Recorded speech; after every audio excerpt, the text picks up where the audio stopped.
Hashtag, ang tunay na Kristiyano ay tinawag ng Diyos. Maraming nagkiklaim na sila raw ang iglesia ng Diyos Kasi nga, iglesia ng Diyos ang tawag o pangalan ng church sa Biblia Yun ang opisyal na pangalan. Kaya kung ang pangalan ng church nyo ay hindi iglesia ng Diyos, ay wag na kayong umasa na totoo yan. Layasan nyo na. Ngayon mismo pagkabasa nyo nito.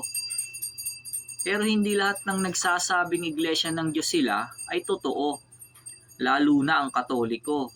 Nagke-claim din kasi yan na sila raw ang iglesia ng Diyos Isa lang ang totoo o tunay na iglesia ng Diyos sa panahon nating ito, na hindi ang Israel yon. Dati kasi ay Israel yun pero inalis sa kanila ang kaharian ng Diyos. Ang genuine na iglesia ng Diyos sa panahon ngayon at kahit sa panahon man ng mga apostol ay yung mga tinawag ng Diyos. Ang Katoliko ba ay mga tinawag para i-claim nilang sila ang iglesia ng Diyos? No. Bininyagan ng mga Katoliko. Naging mga Katoliko sila nang hindi naman tinawag ng Diyos. Ang tao kasi, para maging tunay na Kristiyano, ay dapat tawagin ng Diyos. Lahat ay tinatawag ng Diyos para ipakisama kay Kristo. Kaya sila nagiging Kristiyano. Yan ang paraan ng Diyos sa Biblia. Hindi ka pwedeng maging tunay na Kristiyano kung hindi ka tinawag ng Diyos. Tandaan nyo yan. Basa, 1 Korinto 1:9. Ang Diyos ay tapat, na sa pamamagitan niya ay tinawag kayo sa pakikisama ng kanyang anak na si Jesucristo na Panginoon natin. Pakahas ka nun kapag lalapit-lapit ka hindi ka naman tinatawag. Sa tao nga lang, hindi ka pwedeng basta lalapit sa hari nang hindi ka naman tinatawag Sa Diyos pa kaya na pinakadakilang hari. Basa, Jeremias 30:21. At ang kanilang prinsipe ay magiging isa sa kanila, at ang kanilang puno ay magmumula sa gitna nila, at aking palalapitin siya, at siya'y lalapit sa akin, sapagkat sino yaong nangahas upang lumapit sa akin, sabi ng Panginoon. Alam nyo ba kung paano tumatawag ang Diyos sa mga tao upang maging tunay na Kristiyano sila? Ituturo ko sa inyo para malaman nyo ang tunay na paraan upang maging tunay na Kristiyano kayo. Ganito yon. Nagsusugo ang Diyos. Ganon din naman ang ginagawa ng mga hari kapag may gusto silang tawagin. Magsusugo yon ng mensahero at ipapatawag yung tao. Hindi naman yung hari mismo ang pupunta dun sa tao Nagsusugo ang Diyos ng mensahero o mangangaral para makarating ang mensahe niya dun sa mga taong gusto niyang tawagin. At ang mensahe ng Diyos na ipinangtatawag niya sa mga tao ay ang kanyang ebanghelyo. Tinatawag yun sa Biblia na ebanghelyo ng Diyos, ebanghelyo ni Kristo at ebanghelyo ng mga apostol. Kasi ang mga apostol, ang sinugo niya noong unang siglo Kapag tinanggap nila yon, ay si Kristo ang tinatanggap nila at ang Diyos Ama. At kapag itinakwil naman nila yung ebanghelyong ipinangaral ng mga apostol, ay si Kristo ang itinatakwil nila at ang Diyos. Dahil ultimately ay galing sa Diyos yun Basa, Roma 1:1. Si Pablo na alipin ni Jesucristo na tinawag na maging apostol, ibinukod sa ebanghelyo ng Diyos. Roma 15:29. At nalalaman ko na pagparian ko sa inyo ay darating akong puspos ng pagpapala ng ebanghelyo ni Kristo. Juan 13:20. Katotohanang sinasabi ko sa inyo, ang tumatanggap sa sino man sinusugo ko ay ako ang tinatanggap.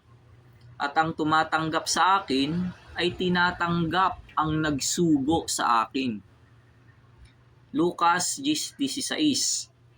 Ang nakikinig sa inyo ay sa akin nakikinig, at ang nagtatakwil sa inyo ay ako ang itinatakwil.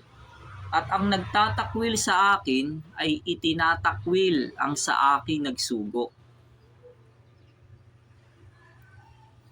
Yung ebanghelyo rin na yon ang kailangang mapakinggan ng mga tao ngayon para matawag sila ng Diyos at maipakisama kay Kristo at maging tunay na mga Kristiyano kapag sinampalatayanan yon. Kaya hindi pwedeng maging tunay na Kristiyano ang sanggol kahit binyagan pa yon. Dahil hindi naman tinawag ng Diyos yun eh. Dahil hindi naman nila napapakinggan pa ang ebanghelyo ng Diyos eh. Para naman matiyak nyo kung ang ebanghelyong nakakarating sa pandinig nyo ay hindi ibang ebanghelyo na pinasama, ay makikilala nyo yon kapag ang tagapangaral ay hindi nagsasalita o nagtuturo ng utos na mula sa kanyang sarili. Basa, Galatia 1:6-7. Ako'y namamangha na kay dali ninyong nagsilipat sa ibang ebanghelyo buhat sa tumawag sa inyo sa biyaya ni Kristo. Na ito'y hindi ibang ebanghelyo, kundi mayroong ilan na sa inyo'y nagsisiligalig at nag-iibig na pasamain ang ebanghelyo ni Kristo. Juan 7:17. Kung ang sino mang tao ay nag-iibig gumawa ng kanyang kalooban, ay makikilala niya ang turo kung ito'y sa Diyos o kung ako'y nagsasalita na mula sa aking sarili. Ang ebanghelyo ng Diyos kasi ay kautusan ng Diyos yun eh. Yun ang bagong tipan o bagong kautusan ng Diyos na si Kristo ang nangangasiwa o dakilang saserdote. Kaya tinatawag yon na kautusan ni Kristo. Basa, Hebreo 12:24. At kay Jesus na tagapamagitan ng bagong tipan at dugong pangwisik na nagsasalita ng lalong mabuti kaysa dugo ni Abel. Hebreo 3:1. Kaya, mga banal na kapatid, mga may bahagi sa pagtawag ng kalangitan, inyong isipin ang apostol at dakilang saserdote na ating kinikilala, si Jesus. Galatia 6:2. Mangagdalahan kayo ng mga pasanin ng isa't isa at tuparin ninyong gayon ang kautusan ni Kristo. Kapag ang nangangaral sa inyo ay hindi itinuturo ng buo ang kautusan ni Kristo na ebanghelyo ng Diyos, ay hindi yan mensahero o tagapangaral na isinugo ng Diyos. Bulaang propeta yan. At kapag ang nangangaral sa inyo ay nagtuturo naman ng utos na hindi galing sa bagong tipan, gaya ng tithes, ay hindi yan mensahero o tagapangaral na isinugo ng Diyos. Bulaang propeta yan. Tandaan nyo, yung kautusan ng Diyos na ebanghelyo na buo at walang dagdag, yun ang ipinangtatawag ng Diyos sa mga tao para maging tunay na Kristiyano. Yun ang dapat nyong mapakinggan at sampalatayanan. At kung magkagayon, ay magkakaroon din kayo ng pakikisama sa mga apostol, kay Kristo at sa Diyos Ama. Kaya nga yun ang ipinasulat ng Diyos sa banal na kasulatan, partikular sa mga aklat ng bagong tipan. Basa Biblia, Mateo 28:19-20. Dahil dito, magsiyaon nga kayo at gawin ninyong mga alagad ang lahat ng mga bansa, na sila'y inyong bautismuhan sa pangalan ng Ama at ng Anak at ng Espiritu Santo, na ituro ninyo sa kanila na kanilang ganapin ang lahat ng mga bagay na iniutos ko sa inyo. At narito, ako'y sumasa inyong palagi hanggang sa katapusan ng sanglibutan. Unang Juan 1:3-4. Yaong aming nakita at narinig ay siya rin naming ibinabalita sa inyo, upang kayo naman ay magkaroon ng pakikisama sa amin. Oo, at tayo ay may pakikisama sa Ama at sa kanyang anak na si Hesukristo. At ang mga bagay na ito ay aming isinusulat upang ang ating kagalakan ay malubos. Yung mga nangangaral sa inyo ng ebanghelyo o gospel kuno pero kulang o may dagdag, ay mananagot sa Diyos yung mga yon. Kaya sana magsialis na kayo sa kanila, dahil mga bulag na taga-akay yung mga yon. Madadamay kayo sa hukay kapag hindi kayo naniwala sa sinasabi ko. Basa Biblia, Mateo 15:14. Pabayaan ninyo sila, sila'y mga bulag na taga-akay. At kung ang bulag ay umakay sa bulag, ay kapwa sila mga huhulog sa hukay. 2 Korinto 6:17-18. Kaya nga, magsialis kayo sa kanila at magsihiwalay kayo, sabi ng Panginoon. At huwag kayong magsihipo ng mga bagay na marumi, at kayo'y aking tatanggapin. At ako sa inyo'y magiging ama, at sa akin kayo'y magiging mga anak na lalaki at babae, sabi ng Panginoong makapangyarihan sa lahat. Sa kabutihang palad naman, merong nagtuturo ng lahat ng utos ni Kristo.